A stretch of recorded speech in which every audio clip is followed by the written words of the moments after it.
Right now we're on the shores of Lake Quinault. This is a beautiful part of not only the Quinault Nation and our beautiful reservation, it's also a beautiful part of the Olympic Peninsula, a beautiful part of the United States, and quite frankly a beautiful part of the world.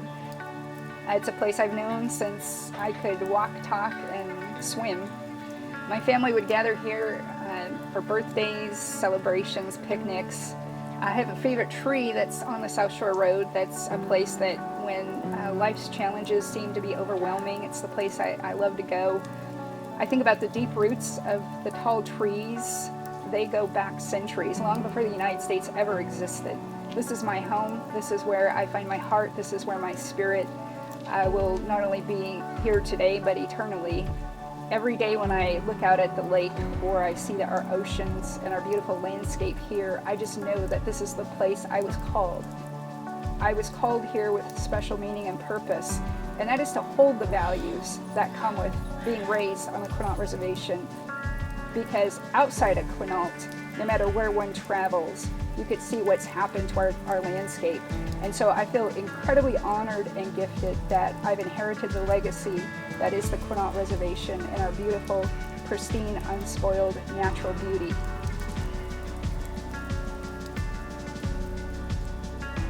Skinny Joe DeLaCruz was a longtime mentor of mine. I knew Skinny for as long as I could remember.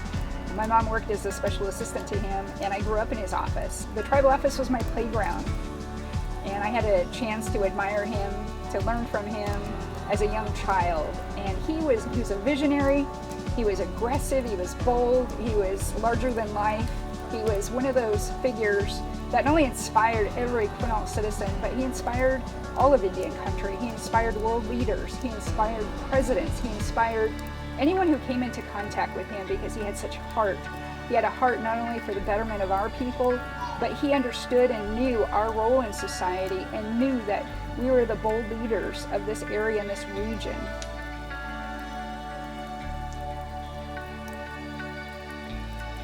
Billy Frank was a fierce warrior.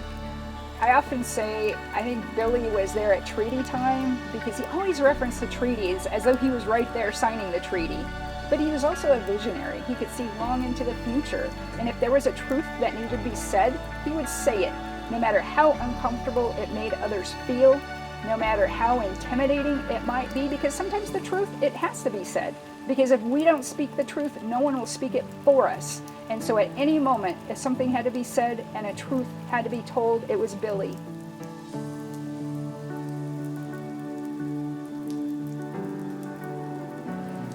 Ramona Bennett was the elected tribal leader of the Puyallup people in the late 1960s. She became a leader at the end of the termination era, and she was the leader at the dawn of self-determination and self-governance. She was a leader during the height of the fishing rights controversies in the 1970s, and during that time, there were 4 assassination attempts on her life. And not only did it not shake her, it made her more aggressive.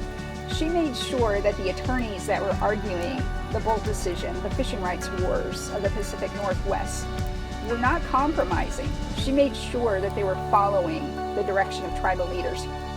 She had a unique way and perspective of understanding our rights, and she continues to be that living conscience of all tribal leaders in the modern era.